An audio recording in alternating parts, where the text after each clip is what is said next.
Today we're looking at what might be the most longly awaited cinema camera ever. This is the Alexa 35, ARRI's brand new 4.6K Super 35 cinema camera. But have ARRI improved on the already industry-leading ALEV 3 sensor and Alexa camera design? Well, let's take a look.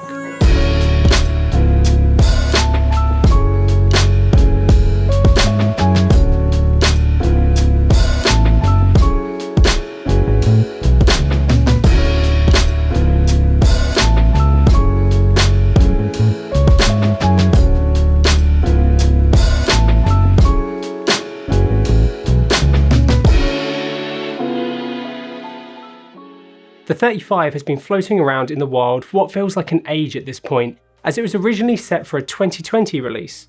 But of course, the past 2 years have been full of setbacks, so it's great that ARRI is finally at a point where they are ready for the world to see the camera. ARRI were kind enough to invite us to their office in Uxbridge to get some hands-on time with a pre-production camera running pre-release software to shoot some tests and get hands-on with the camera behind closed doors. Before we get into it, how does the image look? Well, honestly, pretty damn fantastic, but that's unsurprising. We are going to be peppering in the very limited amount of test shots we captured with the camera throughout the video, as well as any examples we can get access to from ARRI, but I seriously cannot wait to shoot some more with this camera. Fingers crossed we can for a future video. Anyway, let's take a look at how ARRI has achieved the image the Alexa 35 can produce. The ALEV sensor that has evolved with the Alexa line has been one of the best performing sensors on the market for years now, producing some of the most iconic images in modern cinema. So ARRI must have been under some serious pressure to create something better than what has become the industry standard over the past decade, especially when you factor in that they have been very adamant on the message surrounding resolution and better pixels, so releasing a camera that is mainly designed to hit streaming resolution delivery mandates must have been a daunting task, and apparently they have spent years trying to find a sensor with the best pixels possible to really make this sensor a generational leap over ALEV 3. The Alexa 35 features a newly developed 4.6K Super 35 sensor with a resolution of 4608 by 3164, with physical dimensions of 27.99mm by 19.22mm, giving it a diagonal of 33.96mm and a pixel pitch of roughly 6.07 microns, all in its 4.6K 3x2 open gate mode. So that's physically a little bit narrower, but also a touch taller than the Mini in its open gate mode. A 6 micron pixel pitch is also a good size. It's not as large as the 8.25 of the original Mini, but not as small as other cameras at its price point. It looks to be a nice balance. With this extra resolution paired with the recording formats possible with this camera, the processing has also been upgraded over the previous generation of cameras. The Alexa 35 also features a brand new OLPF stack. Each Alexa 35 camera is color calibrated and matched out of the factory, which ARRI are calling their Advanced Color Match Process, or ACM for short. This is because of a new change internally that allows ARRI to go in and adjust the internal white balance, which wasn't really possible with previous camera systems. This will hopefully mean that all new Alexa 35s will match really well when shooting at the same settings and the same lighting across different bodies. The sensor itself works similarly to the ALEV 3, which means it uses the same fantastic dual gain output tech, which will be partly responsible for the 17 plus stops of rated dynamic range the Alexa 35 has. You will also be happy to hear that the Alexa 35 has no extra licenses needed to purchase. Everything is included in the camera, no worrying if you have a high speed or anamorphic license anymore, it's all in there no matter what body you are using. The introduction of the sensor is partly due to the increased demands over the past few years for larger resolution acquisition and delivery to streaming sites like Netflix and Amazon. Most streaming platforms will require your delivery resolution to equal the pixel count of UHD, which is 8.29 megapixels. Unfortunately, the Alexa 35 meets this threshold in a good chunk of its modes. This includes anamorphic too, as it has a 3.3K 6x5 mode which hits the 8.29 megapixel requirement. However, if you really want to make sure you capture as much resolution as possible, you can obviously go into its 3x2 mode and then set up a custom frame guide of your choice and then crop in post. The camera also has a huge amount of desqueeze options, so you can monitor nicely no matter what lenses you want to use. ARRI has said that colour has been one of the most important factors that they focused on while developing this new sensor. The ALEV 3 sensor was already renowned for its colour and tones, so ARRI wanted to take that colour science and make it even better somehow. With the release of the Alexa 35, ARRI has also announced their new Reveal colour science. It's called Reveal as ARRI wants to reveal more of what the camera can capture when it comes to colour. This has been developed from the ground up with feedback from cinematographers and colourists to create the ultimate colour science for cinematic image acquisition. There are 6 components to the new colour science, which we will cover separately from each other. First in the chain is the new ADA7 Debayer, which we will talk more about in a bit. Next is the new colour engine, ACE4, then the new ARRI wide gamut 4 colour space, and after that is ARRI's new log C4 curve, and lastly are the updated set of LUTs designed for Reveal and this new workflow. The ACE4 colour engine allows for more accurate colour reproduction, more pleasing and natural skin tone, and has much better saturated colour improvements as well as better colour tracking across different levels of exposure, and better colour gradients. AWG4 is ARRI's new colour space. This space is larger than Rec 2020, but not too large to reduce virtual colours, aka colours that land outside the human visible spectrum. This means that it's fast and easy to grade and is compatible with an ACES workflow. Next is the log C4 curve, which we will look at more in a bit. Lastly, you have a brand new set of LUTs that are fully developed for this new camera and pipeline. These will provide the best basis and results for colour grading instead of trying to develop the curve manually. As the Alexa 35 has this colour science built in internally, recorded ProRes, the viewfinder image, SDI outs and frame grabs will all benefit from it in the 35. When you are shooting ARRI RAW, you'll need to debayer it in a program that uses ARRI's up-to-date image SDK. Looking at some examples we shot with the Alexa 35 next to the Mini and the Mini LF, we can see just how much better the colour looks. From the examples that I have seen as well, skin looks much more natural with far fewer colour shifts than were common on Alexa, so no need to grade out those annoying pink or green shifts anymore.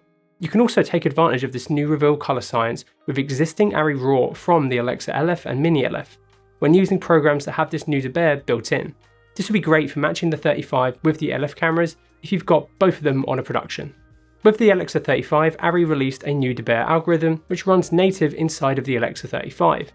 This new debayer has been designed to improve your image over ARRI's previous debayer and is especially great at creating cleaner edges, which would be great for green or blue screen work. For those of you who aren't sure what a debayer is, it's essentially an algorithm that turns the raw sensor data your camera captures into RGB image data. You will also be able to debayer ARRI RAW footage from Mini LF and LF using ARRI's updated RAW converter. This will be great so you can take advantage of the new debayer and Reveal colour science. Even with older RAW rushes, you just won't obviously have the improved performance that the Alexa 35 has pre-capture.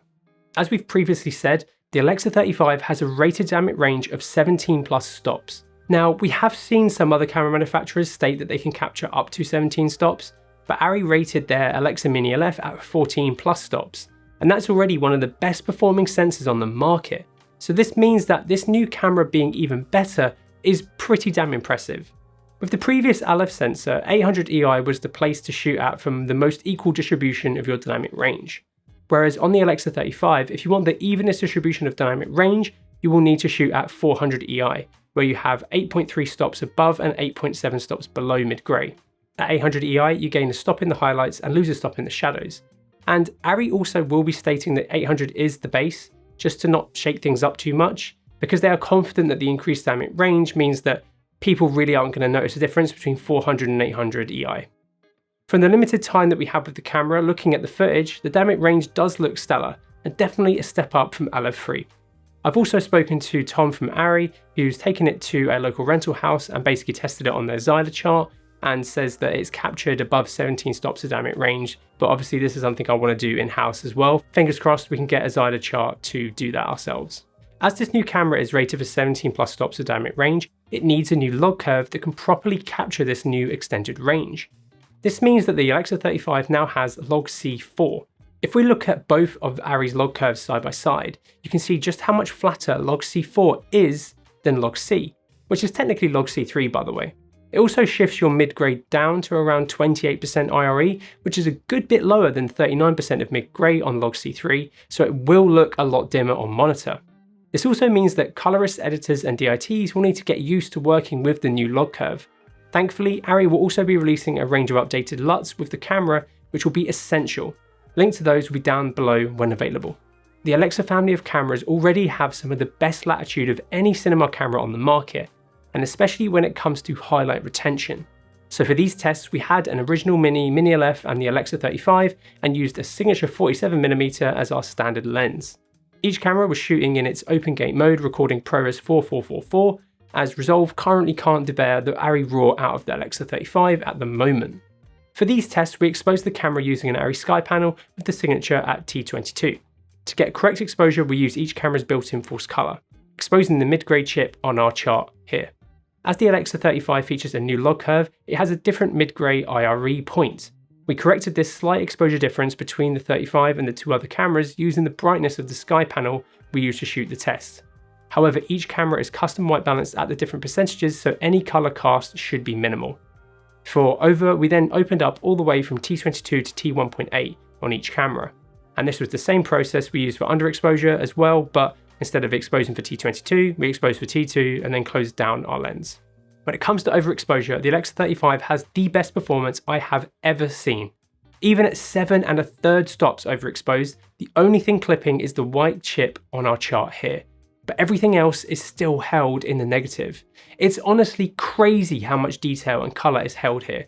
The Alexa Mini and Mini ALEV already had class-leading performance in this regard, but putting them side by side just shows how much ARRI have stepped up the performance of this sensor. You can see that the 35 holds onto so much more information than the other two cameras by quite a big margin.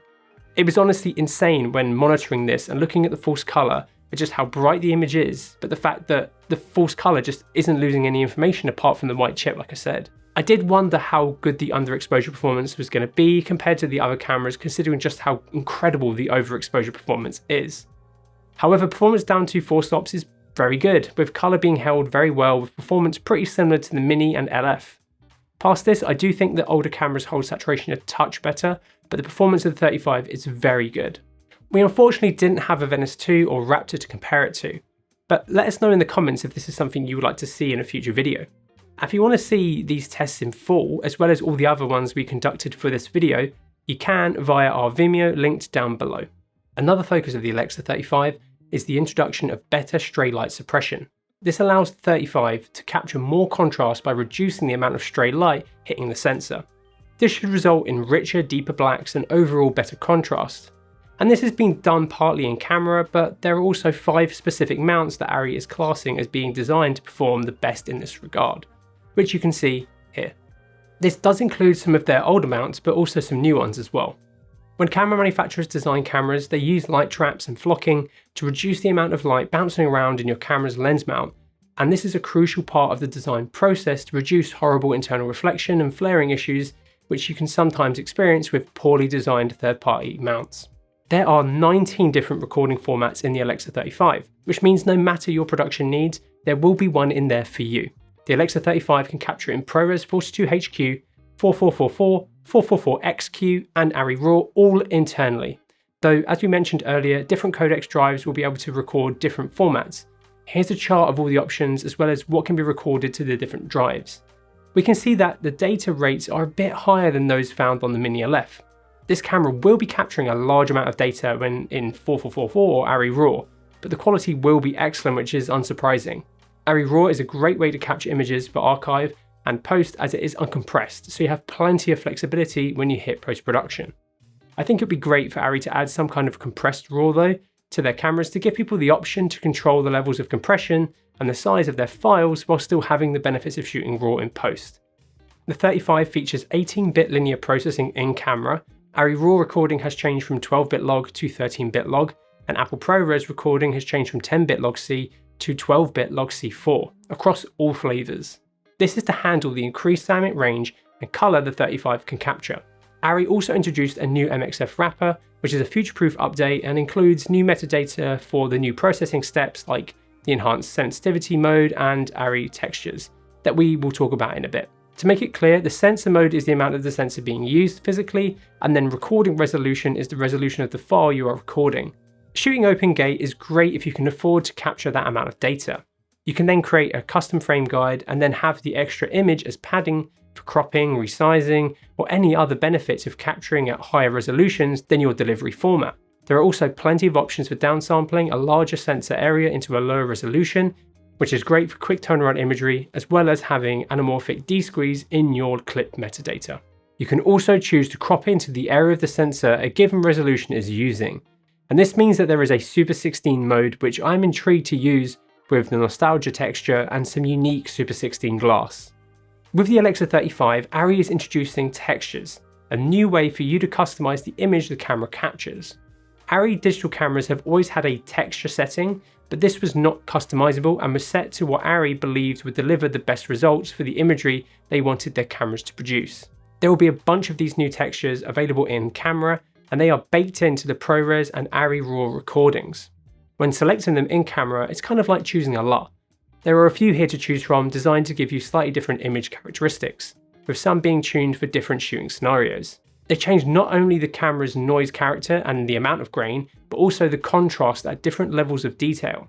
These can be subtle, so viewing them on a large monitor when evaluating them is definitely the way to go. The best way to think about them is kind of like choosing a film stock.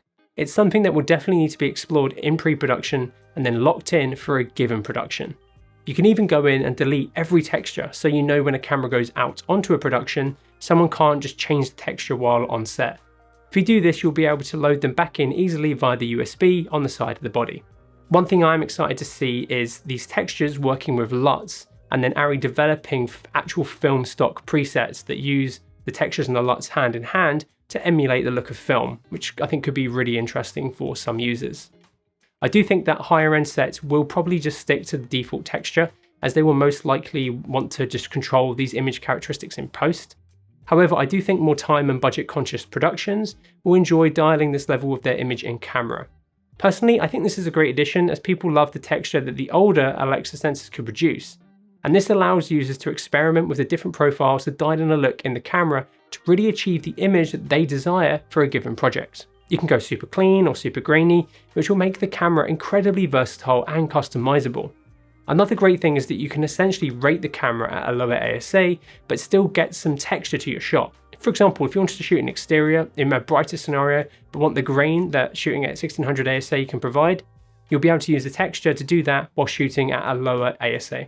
ARRI has produced a white paper for this, so if you want to go more in depth with exactly what's going on here, I'll put a link to that down in the description below once it's available.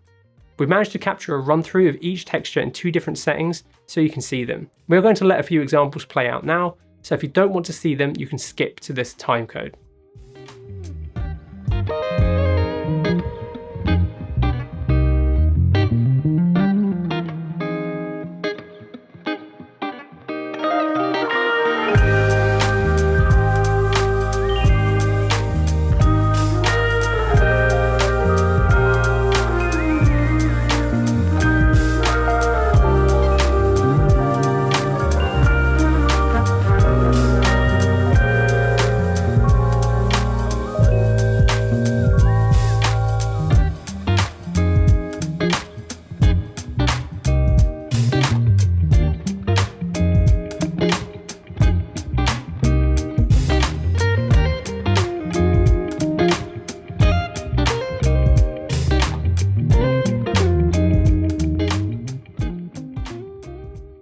The Alexa 35 is supposed to have lower noise than previous ARRI cameras, and looking at the port cap test that we've captured, the noise pattern does look good, even when pushed to the higher exposure indexes. Noise does look finer due to the increased resolution, but it also has more lumen noise than chroma, which is what gives it a more natural looking grain. Though it definitely has some chroma noise, though this can be fairly easily removed in post. The original Mini could only go up to 3200 EI, whereas the 35 can now go all the way up to 6400. It does get a bit messy at 6400, but that's where the Alexa 35's new enhanced sensitivity mode comes in. This new enhanced sensitivity mode will allow the camera to produce cleaner images in low light situations. It's available from 2560 to 6400 EI and is denoted in your EI menu as the EI and then ES. In this mode, ARRI is essentially taking the noise pattern of the exposed part of your shutter and then a dark frame between the next captured frame, and then comparing the noise between them both and then cleaning up the captured image. This is an extremely similar method to what is used with temporal noise reduction. There are some limitations when in this mode. You cannot push the shutter lower than 180 degrees, and certain frame rates are limited too. ARRI states that there is no reduction in image quality, but I know ghosting can be an issue with this type of noise reduction. If we look at some port cap tests at the different available EI/ES modes, we can see a clear reduction in the noise if we look at our waveforms in Resolve. These examples are heavily pushed and resolved to show the noise clearer. The actual noise you see without this is incredibly minimal, especially when looking at the 6400 ES mode. This is impressive, and from the looks of our other regular tests using these modes, you can see similar improvements in the noise with no real hit to image quality on this static image. What this mode is doing is baked into your ARRI RAW or ProRes recording, but it could be a good way of achieving cleaner images without the need for heavier noise reduction in post.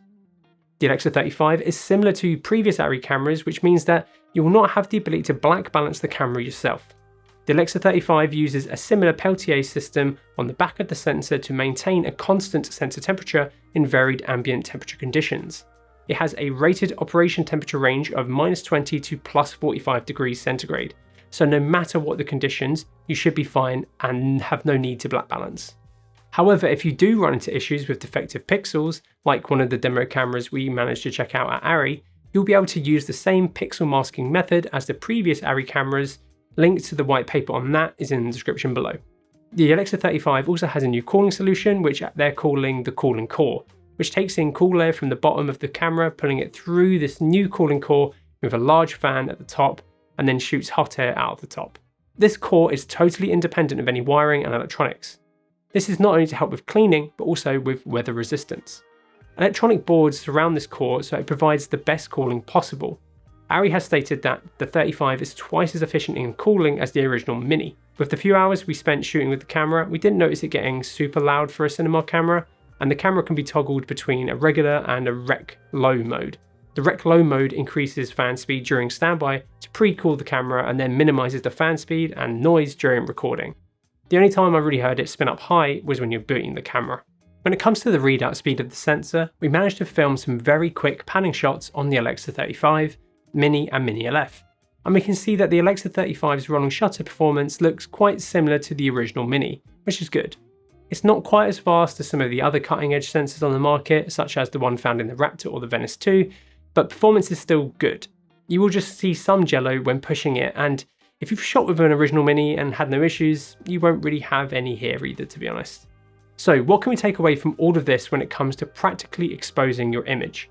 Well, I think using false colour is key, as it is with any camera. Luckily, the Alexa 35's viewfinder has a snappy button for toggling false colour fast. Just make sure you aren't clipping and your mid-grey is sat properly, and I think you are good. ARRI has a really handy little false colour chart inside the menu, which you can look at if you want to understand what colour you're looking at in relation to your IREs and your exposure. There is so much dynamic range and latitude now that overexposing is much harder to do than with previous ARRI cameras. So if you can, I think capturing as much light as you can without clipping and then bringing down your levels in post will result in the cleanest imagery. But that isn't always possible, and what EI you can push the camera to will depend on your preference.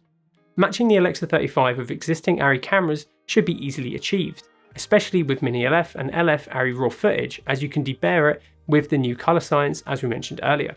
However, even if you are shooting with a second ARRI camera that isn't one of those, you will still be able to get them looking close, especially if you've got a great colorist working with you.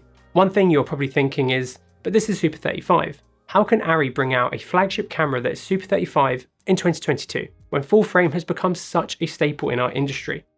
Well, there are actually a few benefits to shooting Super 35. First off, some people genuinely prefer shooting with this size of sensor. This can be because it's what they have become accustomed to, or just they genuinely prefer the look a Super 35 sensor produces.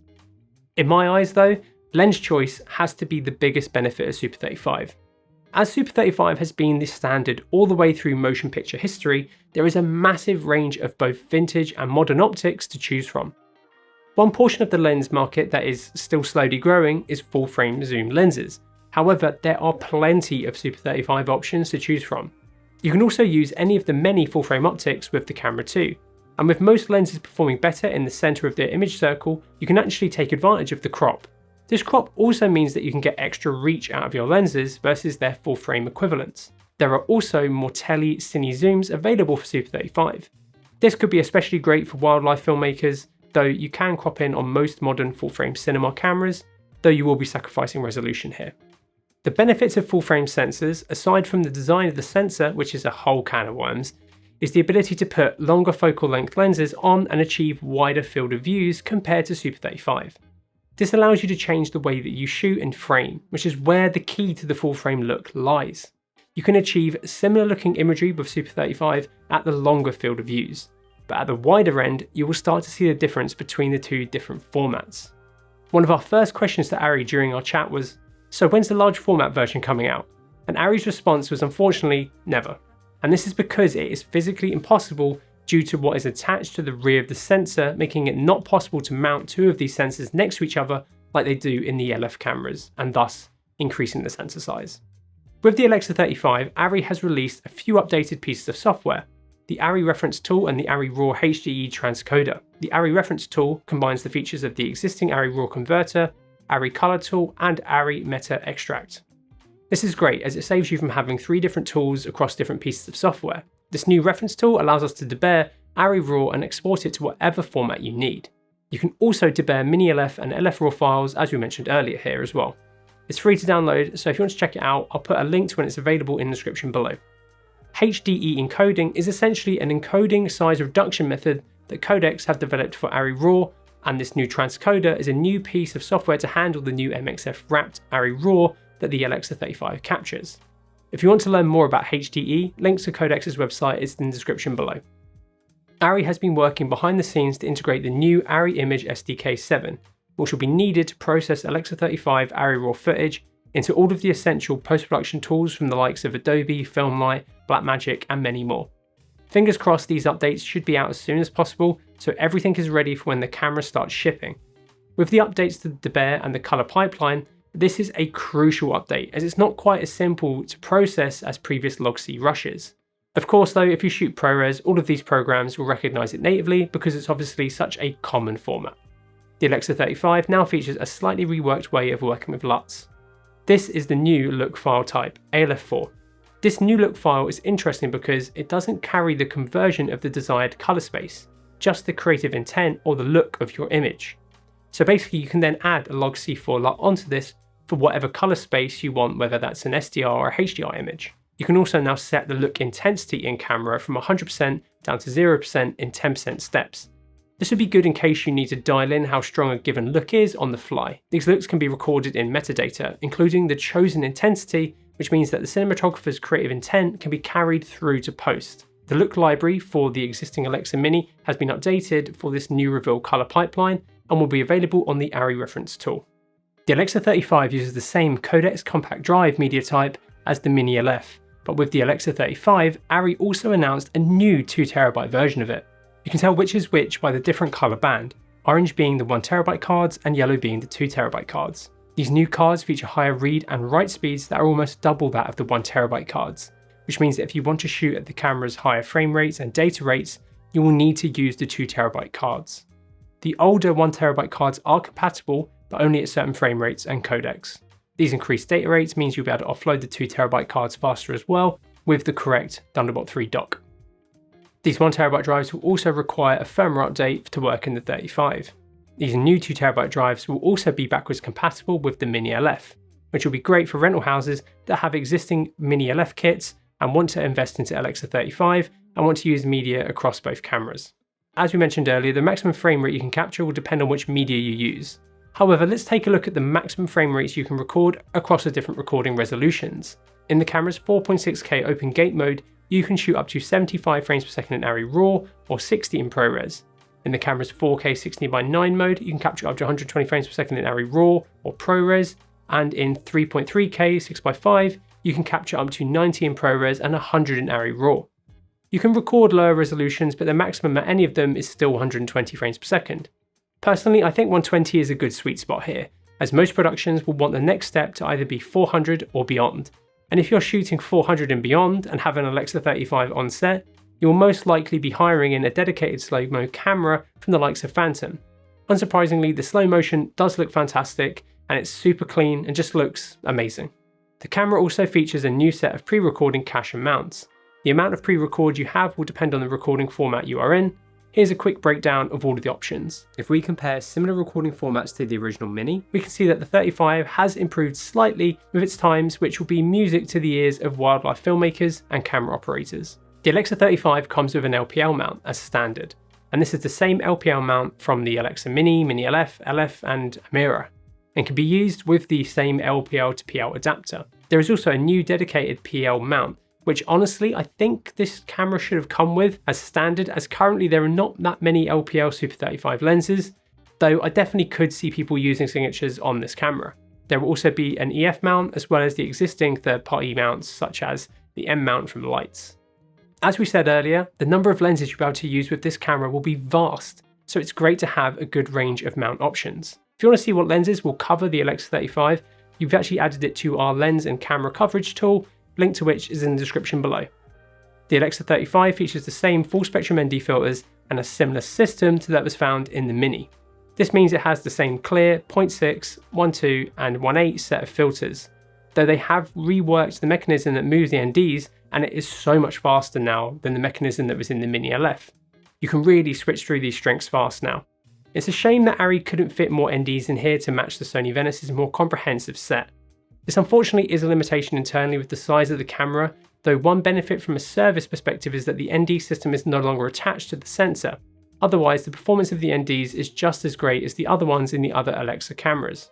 I would love to see a high-end cinema camera with a colour accurate electronic ND, as it would allow for greater strength range and more control over your ND strength, but obvious colour shifts will need to be managed. The Alexa 35 features the same 6-pin LEMO input for audio accessories as the Mini or Mini LF. However, you will also be able to use the new audio module, the AEM1, a 2-channel audio preamp module which attaches to the back of the camera and adds a bunch of different I/O. ARRI have made this plate with Sonosax, who are a high-end Swiss audio brand. As well as a mix of audio inputs and outputs, you also get both 12 volt and 24 volt power outputs as well. This will be a really good accessory on sets where you want some audio going into the camera. So for faster turnaround projects and more documentary or run and gun productions, they are going to welcome this accessory. It's a really clean and seamless attachment onto the back of the camera without any cables or rigging. We didn't get a chance to test it, but I'm sure the preamps in it are fantastic from the looks of it. Fingers crossed we get to do a follow-up video which will include some tests. The 35 also features 2 microphones on the front of the body, which are used for the new internal scratch mic. You can toggle these on and off in the menu, as well as just what you want to record to the up to 4 channels of audio possible in the camera. The Alexa 35 requires a lot of power, which means ARRI has designed the 35 to be a 24 volt camera only, with a voltage range of 20 to 34 volts. 24 volt cameras aren't anything new, and it was the standard back with film cameras, and all ARRI cameras can take 24 volts. However, there are a few reasons why ARRI decided on going 24 volt only with the Alexa 35. First off, they've reached their limits of what's possible for them with 12 volt power. Basically, these lower power batteries have restricted what is possible to achieve in camera for ARRI when it comes to processing, whereas 24 volt allows them to really push what this camera is capable of capturing and doing. It will also make powering accessories much more consistent, as you will have more power to distribute out without worrying about accessories not receiving enough power. For example, you won't need to run an extra L-bus to D-tap power cable if you are running 3 motors from the L-bus on the camera, which you would have to do with previous cameras. It has a power draw of roughly 90 to 100 watts for just the body and the viewfinder, which means a 98 watt-hour battery will last around 40 minutes-ish. So if you are running the camera on batteries, you will absolutely rinse through them. The camera is B-mount natively, but you can use other 24 volt solutions. B-mount is ARRI and Bebop's new battery mount that they are aiming to become the new standard within our industry. B-mount is an open source project that ARRI and Bebop both want brands to pick up, so if a brand wants to develop a product using B-mount, ARRI and Bebop are all for it. All of the key battery manufacturers are already on board, and there are already a bunch of batteries and solutions on the market. I've put some links to some down below. I hate V-lock. Not only is every V-mount different from each other, which means that this battery will work with this plate but not with this plate, and this plate will work with this battery and not that, but I cannot express to you how many times I've had a V-lock battery pop off the back of a camera, just turning it off completely by accident. Whereas with B-mount, its mechanism is far more robust. It feels really solid when connected to the camera. The mount is also side loading, which is great, and I think will be a much better way of loading batteries on and off in certain configurations. It's definitely more like gold mount than V-mount. These batteries are also smart, and some are dual voltage, and the aim is to use the same batteries across all of your kit, including lighting, which will benefit from the increased power delivery possible with 24 volt solutions. These 24 volt solutions are also rated at a minimum to deliver 15 amps at 24 volts, which is excellent. B-mount is also a smarter mount, passing metadata to the camera that wasn't possible with older standards, such as if you stack 2 of these B-bot batteries, you will get a readout of both battery percentages on your display on the camera. I think stacking batteries will be a key solution because of the high power draw of the camera, and you can easily hot swap them while shooting on the fly and run with a few different batteries on the back at all times. I think one configuration is going to be like a 150 watt hour and then 98s on the back that you just swap in and out as you run out of battery on them. The B-mount plate designed for the Alexa 35 is actually super small and compact. It can be mounted onto the camera directly or onto the optional expansion modules that we mentioned earlier. When mounted onto the camera, it sits really flush against the camera, which will result in compact configurations with smaller batteries. However, you can also still run an RAB at the back with a plate for configurations that require it, such as with longer lenses. You can also adapt LF batteries onto the camera via a converter plate that will allow you to attach your 24V LF plate of choice. We are planning on doing a more comprehensive video on power, 24V kit and the solutions for the Alexa 35, so if you have any questions, let us know down in the comments below. However, in the meantime, ARRI actually released a fantastic overview of B-mount the other day, which is really worth checking out. Link to that is in the description below. Right, now that we've explored lots of the technical aspects of the 35, let's take a walk around the Alexa 35 physically. The body has been completely redesigned from the ground up and takes modern design and combines it with ARRI's roots in film. The body feels incredibly solid and is said to be scratch resistant as well. The body is not carbon fibre, it's far more solid. It's more akin to the metal construction of a full-size Alexa than a Mini. Individual panels can also be replaced, so it's not a multiple £1,000 repair to replace the body if it cracks or scratches badly like it was on the Mini. The way ARRI are pitching it physically is that it's not as much of a compromise as a Mini would normally be when compared to a full-size Alexa, which is great considering it's physically still pretty damn compact and lightweight given the specs it has and the level of I/O it has as well. It's really ARRI's smallest full production camera. This camera will easily go onto a Steadicam, a Ronin 2, onto a decently lightweight tripod, a shoulder rig, or even a super stripped back handheld configuration. It's still incredibly flexible like the Mini was, but better. On the front you have an interchangeable lens mount which is the same system as the one found on the Mini LF. This means you'll be able to use the mounts from the Mini and the Mini LF, though it comes as LPL as standard. The sensor is optically centered from the top and bottom of the camera, and this means that rigging matte boxes and motors can be done on the top or bottom mounted bars using the correct brackets. In the top left you have a 4-pin serial port which can be used for L-Cube functions such as for the UDM1 as well as the Focus Bug Cine RT. You then have 2 internal scratch mics which you can enable and disable in the camera's menu. Next is an L-Bus port with the option for a second on the native LPL mount, which is great to see, and each different mount will have a different power output on it. Lastly you have the first viewfinder connector. The EVF is the same MVF2 that was released with the Mini LF, and it uses the same multi-position coax cable which is great. I just want to see ARRI make a right angle version of this cable already. The back is pretty simple, you have 2 different sets of threads. These 4 can be used with the included 24V plate for a more compact camera package, and these other 3 threads are used with the different modules that can be attached to the rear of the camera. At release there will be 2 options from ARRI, a power distro plate and an audio plate, both of which look decently featured, and which one you need will really come down to the production you are on. There will also be a battery plate adapter for using 24V LF plates. On the top you have dual Wi-Fi antennas which come with stubby antennas and will be easily replaceable. You also have 4 threads for mounting your top plate as well as a single thread back here. There are also 5 pogo pins which will be used for future accessories, which is exciting, and you don't need to worry about covering them in the meantime. Lastly, there is an exhaust vent for the fan. On the bottom you have the intake for the cooling system, along with a bunch of mounting points for accessories.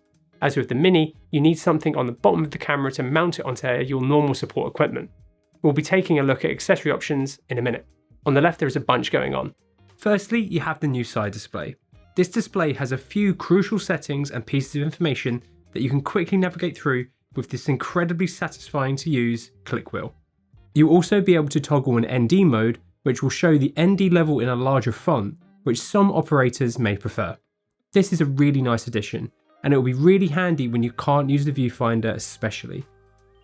You then have 6 user buttons which can be fully customized. The options ARRI gives you here are pretty comprehensive. Pretty much, if you want to do something, it will be in the menu. These buttons light up as well, and you can control the brightness of these in the menu depending on the condition you are in. You then have a nice tactile record button, a witness mark, and a lock button so nobody can accidentally hit and change a setting. The power button is also in a new position, it's right here, and it is so much better than the position of the power button of the Mini and the Mini ALEV. Thank you, ARRI. You then have mounting points for the accessories which are spaced the same as the right hand side of the camera. You then have the media mechanism which houses the codecs drive slot and USB-C drive for ingesting a bunch of different things like LUTs, textures and looks. You also have a light on the door which shows the status of the media inside of it. On the right you have 3 more user buttons, another witness mark and the same mounting points as the left hand side of the camera. There are also power and battery status LEDs. There is then a massive range of inputs and outputs that are laid out very well on this staggered layout. On the first row you have an antenna for ARRI ECS radio, a 3-pin RS24V power output, 2-pin LEMO 12V output, 6-pin LEMO for audio input. This means that solutions from the Mini ALEV will work with this, and an Ethernet out port. This Ethernet port is being touted as being useful for virtual production workflows, and I can't wait to see this camera on a VP stage. This can be used with ARRI's Unreal plugin to receive camera and lens metadata straight into Unreal via Ethernet. The next set of I/O starts with the second viewfinder input, and ARRI have confirmed that they are releasing an upcoming accessory that can be used with this. Next is the first of 2 fully independent 12G SDI outputs, a sync in port for Genlock. Next is the second 12G SDI, which can also be a 1.5 or 3G return in. Both of these SDIs are backwards compatible. And lastly, you have a 5-pin timecode in and out port. This is the same as the Mini ALEV, so the same cables will work with the 35 here. Lastly, there is the same 8-pin LEMO power input for when you are powering the camera via larger power sources or from the wall. This is the same connector as the previous modern Alexa cameras. The Alexa 35 uses the same MVF2 that is used with the Mini ALEV. This means the same set of buttons, EVF quality and awesome multi-position coaxial cable. However, there is also a new 500 nits HDR viewing mode you can enable, which is a great addition. The viewfinder on this camera is awesome and it makes using the camera so much better. A good viewfinder is such a crucial piece to a camera package. We will eventually do an accessory overview video, as we have for previous camera systems, but I do want to go over some of the options that ARRI have released with the Alexa 35. When it comes to rigging, ARRI has created 2 different kits for the Alexa 35, the production set and the lightweight set, as well as a few more specific accessories alongside these. The production set is the more comprehensive of the 2, featuring a package of accessories that will feel at home in a traditional camera department. It uses a similar quick release dovetail system to the Mini ALEV rigging available, but of course, there are plenty of new little tweaks and accessories. There are new side brackets as well as top plates, which can both be used on each side or top and bottom respectively, and they can be used independently unlike the side ribs from the Mini ALEV. This kit also features the new viewfinder bracket, the MVB5. This bracket has slightly more flexibility than the older MVB1, which was a bit more limited with its adjustment. It also now uses a square rod system instead of the round one, which means no more spinning when you want to adjust the rod mount. Though I do feel like the bracket has a bit more flex to it than the previous one. You can however use the older one with this camera easily, as it uses the same MVF2 as the Mini ALEV did, which means that the mounting is the same. The lightweight set is aimed to be a more stripped back set of accessories, aimed at being more tailored towards run and gun configurations, and includes new accessories that the production kit does not, though these are of course interchangeable. The new LCH1 top handle is a long and lightweight 220g quick release handle which can be used with an RMB3 for mounting a regular crosspipe EVF bracket. I personally think the handle should have been square shaped, as the circular shape means that when you move the handle backwards and forwards, the pole can rotate, which means that the EVF mounted on the end can just swing down. There is also the new BHA1 bracket, which has been designed mainly to attach to the handle and then used with supports like an Easy Rig or Ready Rig. ARRI has also released a new touch and go base plate that will work with Euro style plates, like those found on O'Connor's larger heads like the 2575. Like I said though, this is purely a quick rundown of our thoughts from our very limited time with the camera. Here's a map of all the accessory options, and we'll be doing a more in-depth accessory video once a few more third-party options are released, so make sure you're subscribed for that. The physical size and design of everything with the accessories is great. You can easily rig the camera up for a full studio production and then strap it all the way down to a lightweight configuration for handheld use. Its reduced weight over a regular Alexa will make a big difference when it comes to getting the camera onto support equipment such as a Ronin 2 or a Steadicam. ARRI has thought out the design of the camera to make it as versatile as possible with as little compromise as possible. We like the lightweight configuration. It's very compact, and I can imagine when paired with an Easy Rig, you'll be able to operate this camera easily for long periods of time without destroying your back. As you expect from an ARRI camera, it's just easy to shoot with, which is what you want so you can focus on creating amazing imagery or telling your story. The Alexa 35 has been under internal ARRI and field testing for a while now, So I think the camera will be very ready to get on set as soon as the camera starts shipping, which isn't always the case with some cinema cameras. The Alexa 35 runs a very similar operating system to the Mini ALEV, so if you've used that, you will feel right at home here. Though a few new things have been added since the Mini ALEV. You can now hide the warning messages that get fed out on either or both of the SDI outputs. You can toggle power input priority. Loads of info panels have been added throughout the menu, which show more detail on certain functions of settings, such as the sensor area being used for a given sensor mode, which will be handy when evaluating lens coverage. And a few other minor things have been added as well. I don't want to go into a full menu rundown as the video is already incredibly long. If you want us to do a full breakdown, let us know down in the comments below. Though I do have a few more thoughts. With the increased processing power, the menu feels much faster and snappier to operate than the previous generation of camera. It's a big improvement. I really like the punch-in while recording as well. It's great quality and easy to move on the dial on the back of the viewfinder. I really hope touchscreen operation that can be toggled on and off in the menu is something that could be added, as I think operating the menu system and stuff like the punch-in with that would be really nice in some scenarios. When we looked at the camera, it booted up in around 21 seconds. ARRI is trying to make it faster, which would be great of course. The camera features internal Wi-Fi which can be used with existing third-party apps as well as the same web remote that previous ARRI cameras have used. However, with the release of the Alexa 35, ARRI has released the ARRI Camera Companion app. This new app will be available on phones and iPads, and its interface is fully customizable. You can easily add and change the position of functions as you please. It's very snappy, and there are also a few functions that aren't possible in camera, such as sensor flip. You can also share frame grabs from the camera to the phone, as well as control multiple cameras from one phone or tablet. It also gives you full access to the web control portal, but you unfortunately have no stream of the image, which is a bit of a shame. It's not quite at the same point as Red's control app, but it's a start, and fingers crossed this is something that ARRI can refine and improve going forward. I came into our meeting with ARRI with some pretty high expectations. The Alexa series of cameras have been the industry standard over the past decade for many reasons. Their incredible image quality, natural colour science, easy to use software and hardware, and fantastic ecosystem of accessories and integration support. The Alexa 35 takes everything that is loved with the Alexa and refines it all. Its body design is far less compromised than a Mini, with more I/O and better build quality, while still being a very compact and light camera at its core, with options for rigging it up into a full production package. ARRI have found and refined a sensor that is somehow even better than ALEV 3, and I can comfortably say that this sensor is a generational leap and is the best performing Super 35 sensor on the market.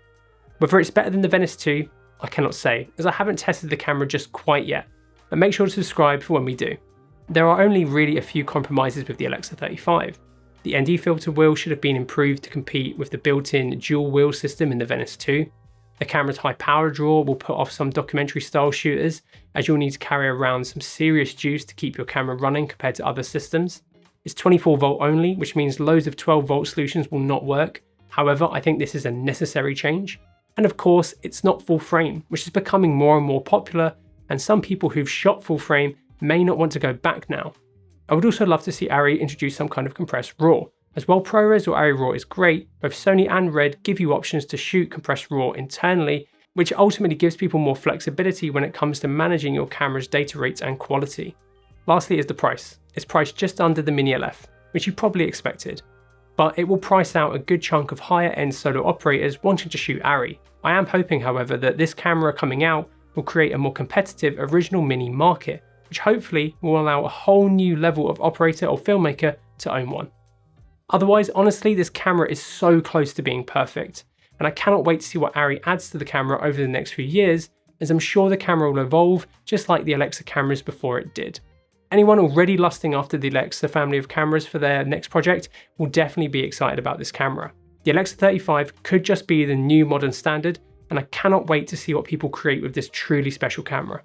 Let us know what you think of the ARRI Alexa 35 down in the comments below. And if you like the video, please give it a like and maybe even consider subscribing so you don't miss out on our awesome upcoming content. And thank you so much for watching.